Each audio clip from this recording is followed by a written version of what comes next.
Well, first of all, thank you very much, Johnny, for asking me to do this talk in this amazing barn and with this wonderful studio behind us and everything. It's just fantastic, and I am very happy that you've asked me, and thank you for coming. A little bit about me. I've been in the business of interior decorating for about 20, 30 years, and the last 20 of them, my partner, who you can see on the screen there grinning away, is Kate Earle, and we have a company called Todhunter Earle.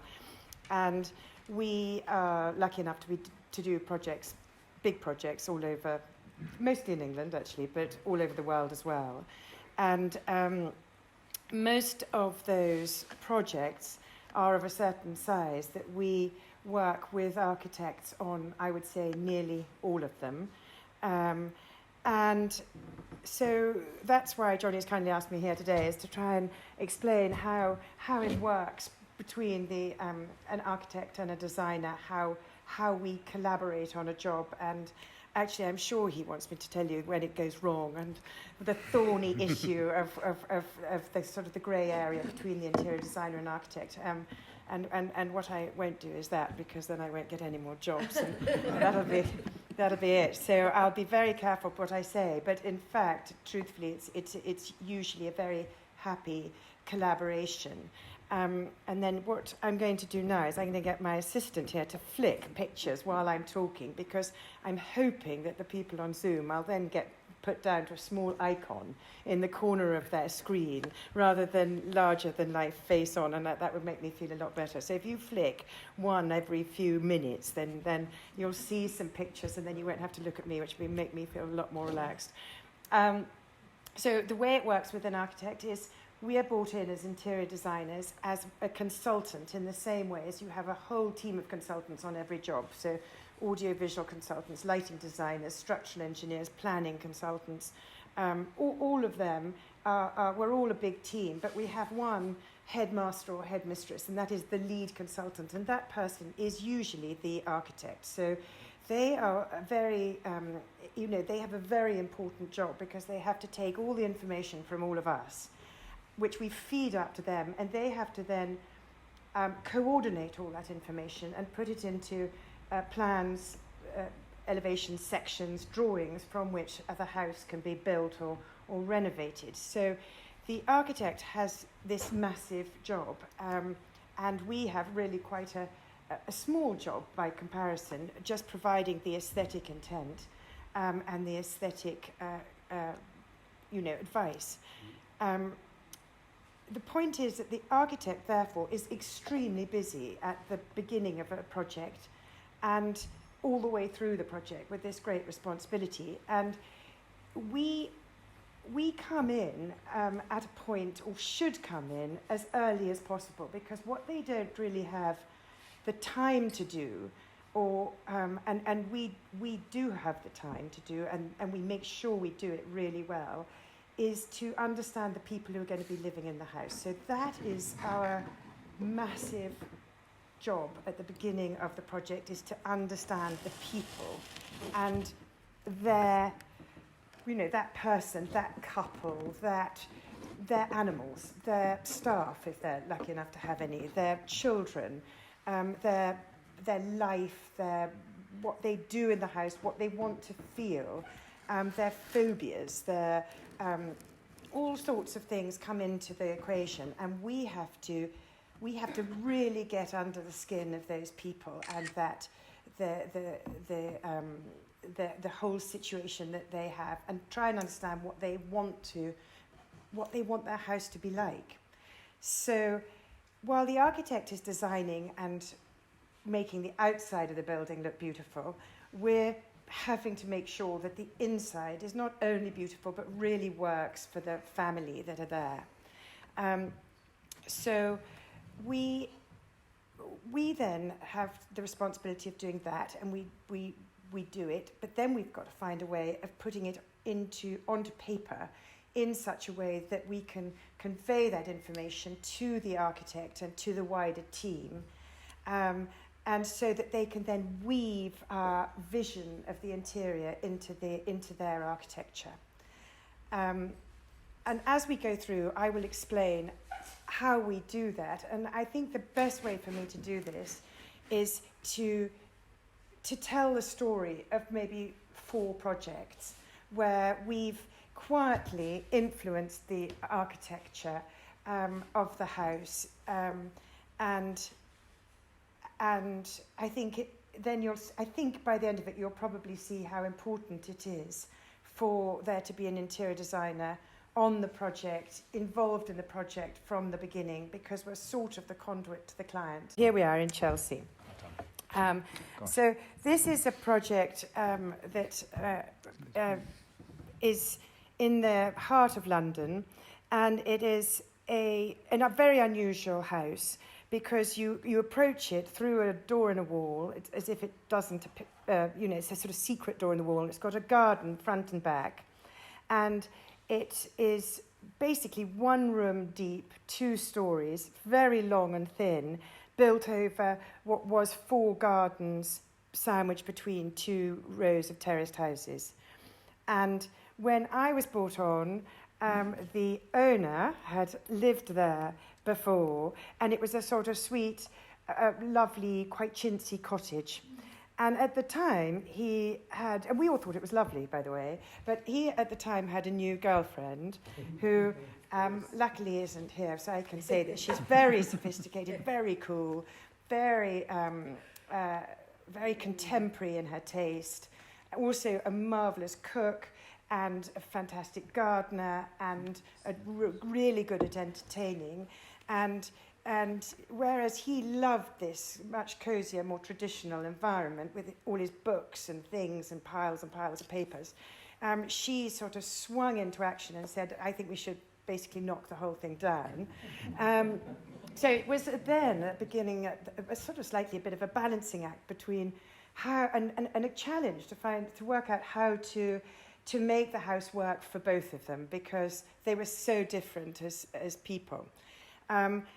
Happily, they both did share a love of, and happily for Messums actually too, they did share a love of sculpture and art, paintings and things, and lots of other things.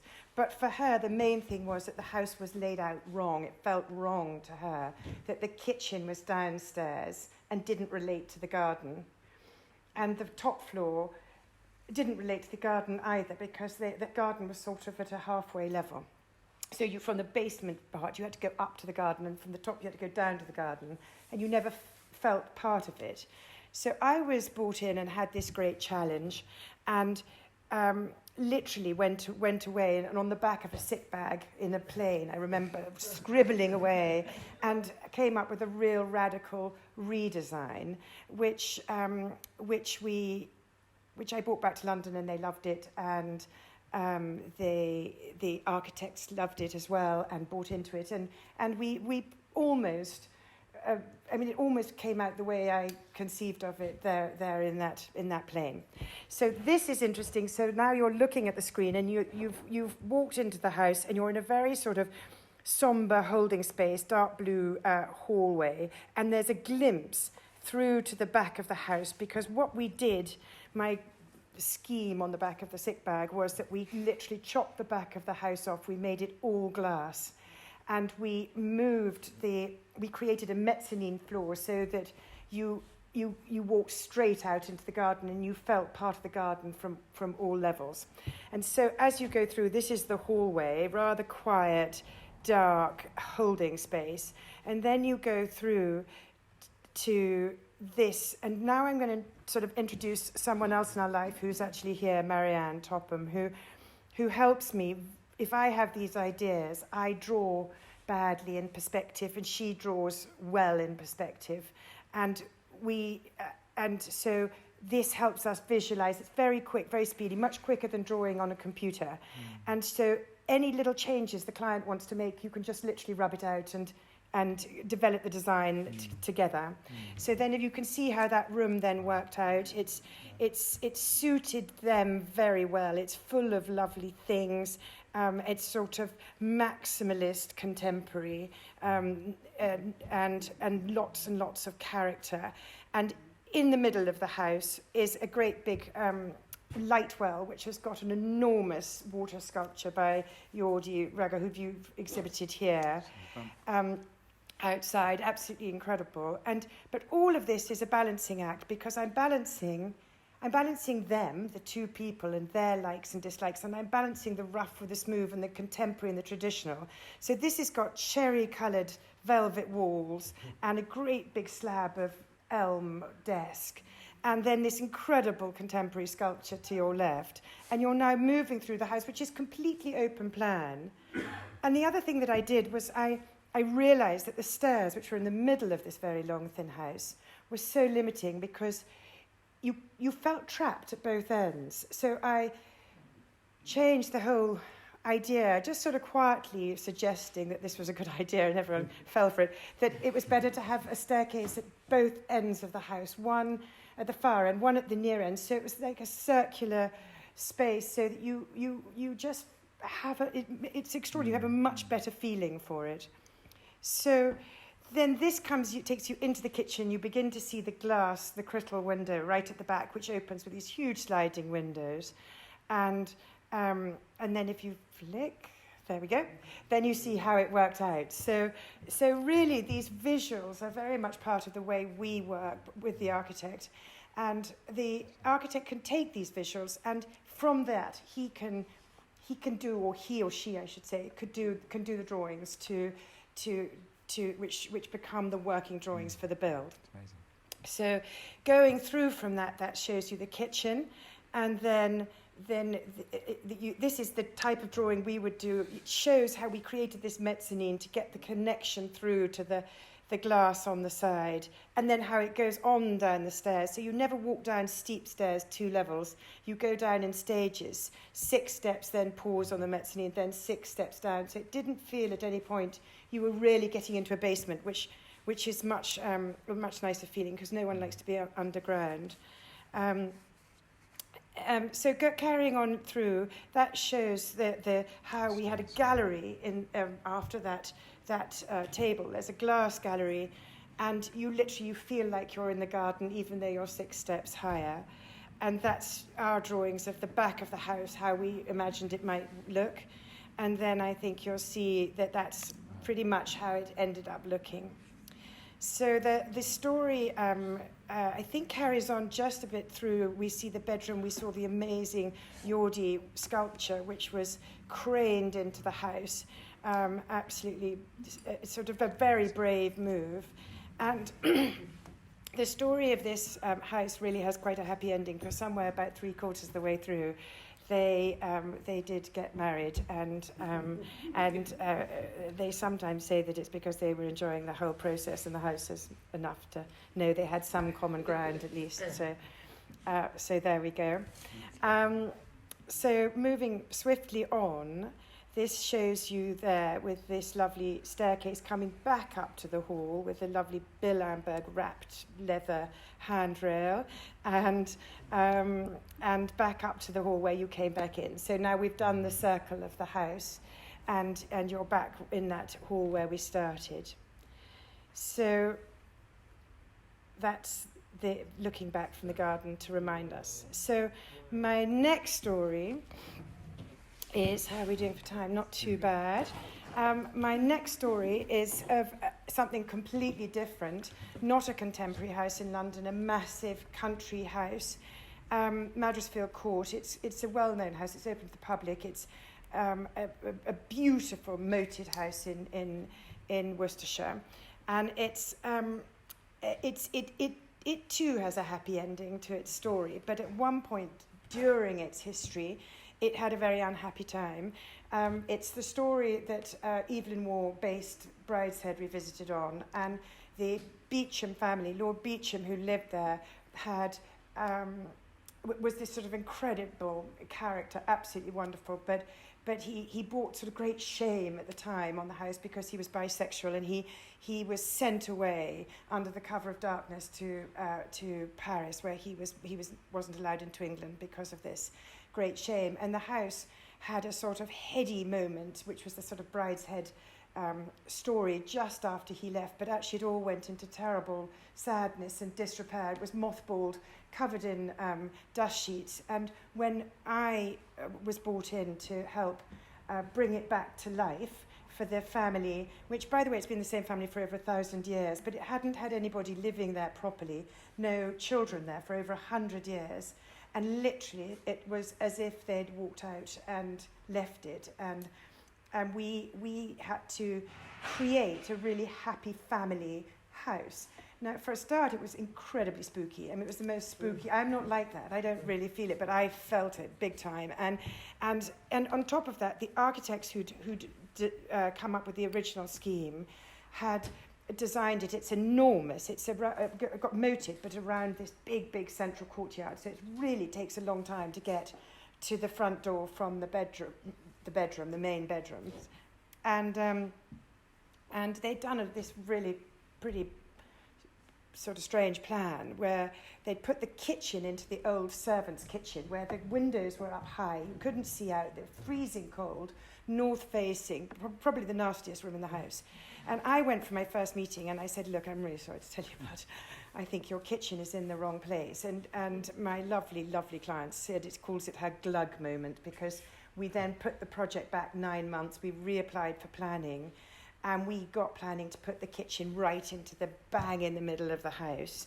And so we created a little house within a house. So this will just, I hope, make you feel excited just seeing the beauty of this incredible place. And you can sort of, that's the Beecham family, that's the photographs of him with his 7 children. Meanwhile, he was having an affair with the footman, I think. And then this is where, if you left your keys in your bedroom and you had to rush back on the school run, you'd have to run down the long gallery, up the 3rd staircase, down the west wing. So, it was definitely the right decision that we made. We opened up an old bridge over the moat, and we created this sort of charming house within a house. So this is the wonderful chapel, and it had the incredible arts and crafts moment, this house. So, and this is this famous staircase hall with these incredible crystal spindles on the stairs. And that was a courtyard that was covered over. And extraordinary, it was done by Lord Beecham, black panelling with no windows. So quite weird, black panelling with no windows. You wouldn't think that would work as a room. But it does now, because it's so happy, and we've exorcised these dreadful ghosts. But all in, it has its spooky elements. But now you can keep going, because it's quite a lot of photographs. Sorry, I think I'm going to bore you with these photographs of their dogs. And then this is our drawing of the kitchen. And we took this enormous big reception room right at the middle of the house and made this fantastic kitchen. So you'll see it there, and then you'll see how it turned out. That was it, sort of halfway through, and then and it really is. It's one of the sort of happiest of all houses now. And I think because they wanted, we were balancing the history of the place and and their desire to be normal and just live like normal people and not be too grand. And it looks pretty grand, actually, doesn't it? Actually, let's be realistic. You can flick through. This is the oak bedroom, very, very haunted, but lovely, absolutely beautiful. Everything we put in there was white to try and lift it. Every single chair and everything, all different types, shapes and things. That's a dressing room. You can keep going quite fast, because otherwise this is... Yeah, these were quite spooky rooms. The wisteria was all kind of growing through the windows, so in terms of the architecture and the relationship with us, the point about it is that we don't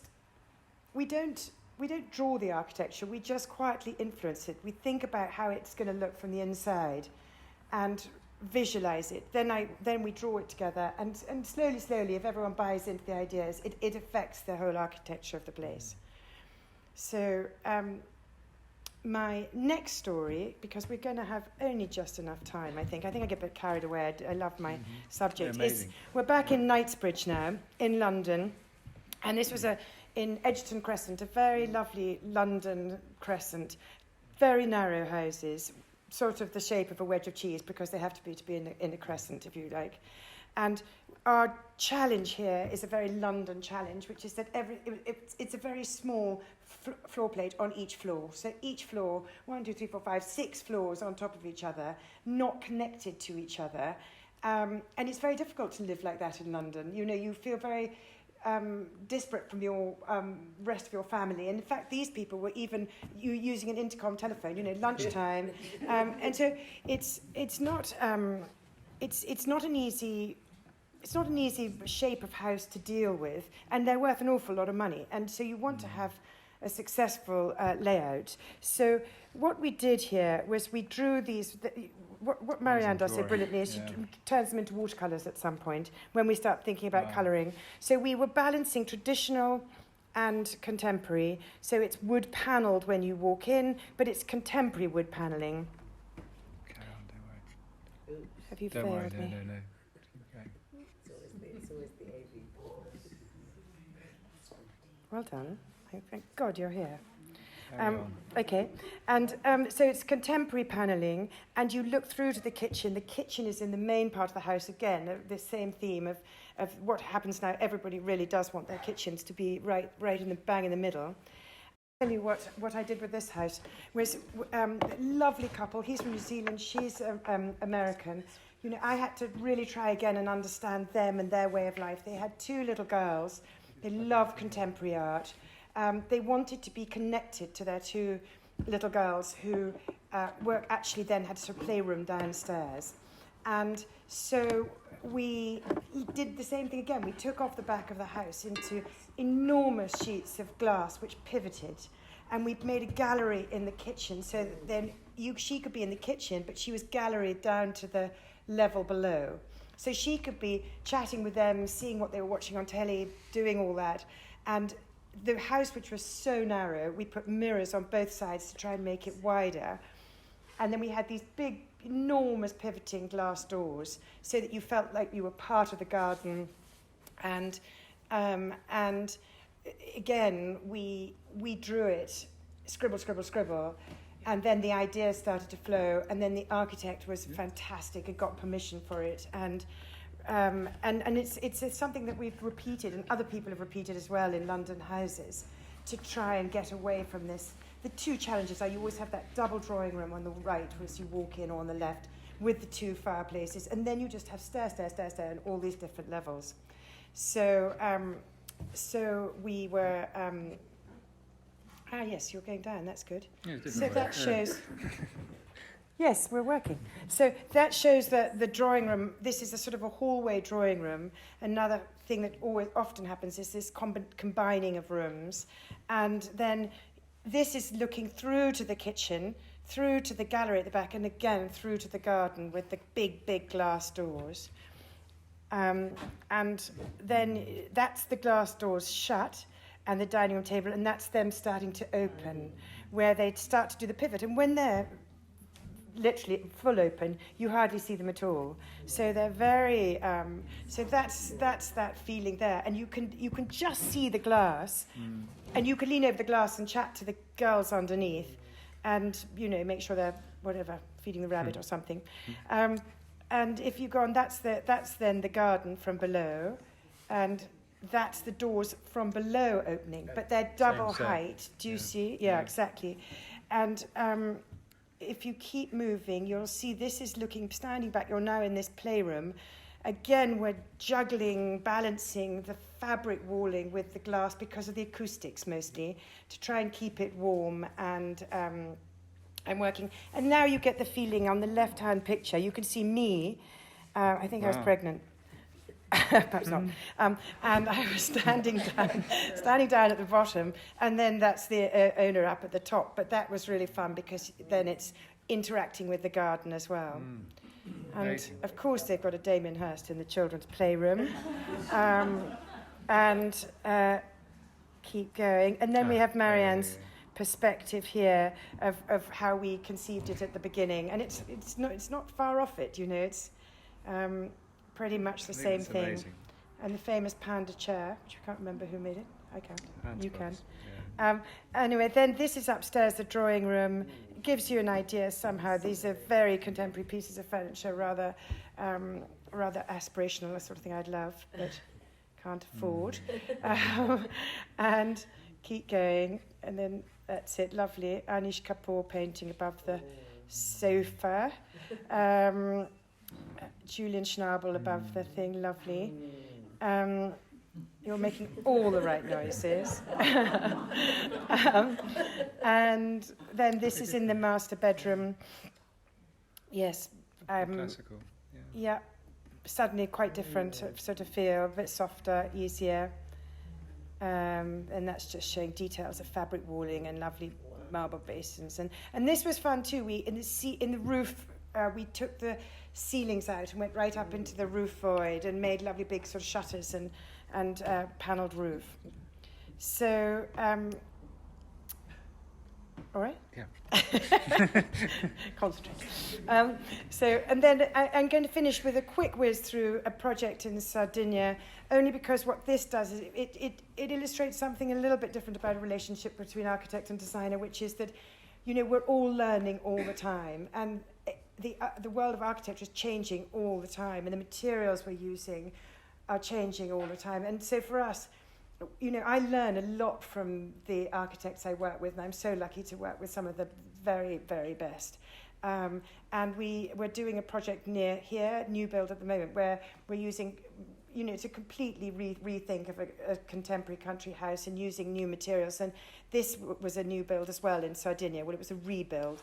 And it similarly had this feeling that the house had to sort of go with the landscape, use the natural materials, and we used very different way of building, because we were using basically a sort of polished concrete, but everything was concrete.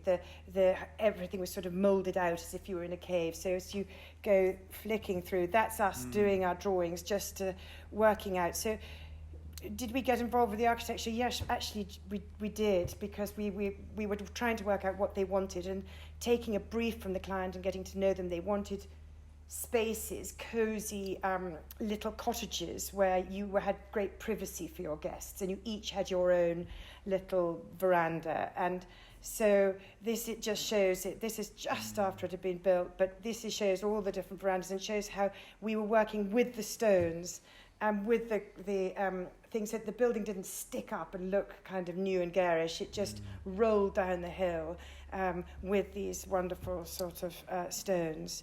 And so a lovely old clay roofs, and you can just flick through, because I feel I'm outstaying my welcome now.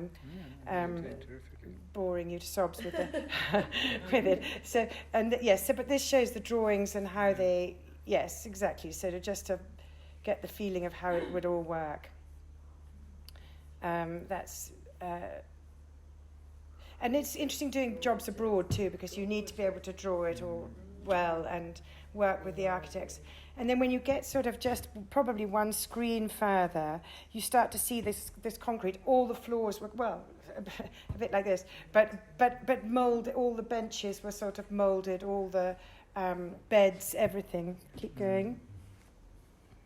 And these were all these lovely verandas and using the timbers, and that's a very gloomy day, cloudy day to have been photographing. But are we going too fast? Then this is an outdoor kitchen that we sketched up like that, and I think we have a photograph of what it looks like when it was finished. So not dissimilar. I think you can see that that it comes to life the way it was conceived. So this story is really about the natural materials and about the wood and the colours and the I think there you see something interesting. You see the polished concrete floor, and you see these enormous glass doors which disappear right into the structure, so you don't see them at all. Which is just very. It's very interesting working with new architects from overseas. They have different techniques, and it's a very good. It's a good, lovely learning curve, because then you can bring it back and rethink things you wouldn't have expected. So now we're nearing the end, I think, of our talk. I hope that it has given you sort of a bit of an insight into how we collaborate. The fact is that nearly always it's a happy collaboration, and even if the architects at the beginning of a project are just slightly prickly about who they're going to who's going to lead the design, I would say always ends up that they're grateful for us being part of the team to help get to know the client better and understand how they're going to want it to feel, and to be able to take some of the lead on the interior side, even if it affects the exterior. They don't mind. It's a big collaboration. So I think if I end almost on that note. Well, don't end on that photograph. It really annoys me. Those taps are horrible. they were temporary. The new taps came later. I think that's one of the most striking things about you, is your attention to detail. Oh, do you think? Yeah, I think it really fits the role to be able to call these various component parts into account. Yes, Absolutely and it takes a long time and a lot of effort. But I do have a fantastic team in London as well. No doubt. They're brilliant. So I think that's probably that's it. Thank you.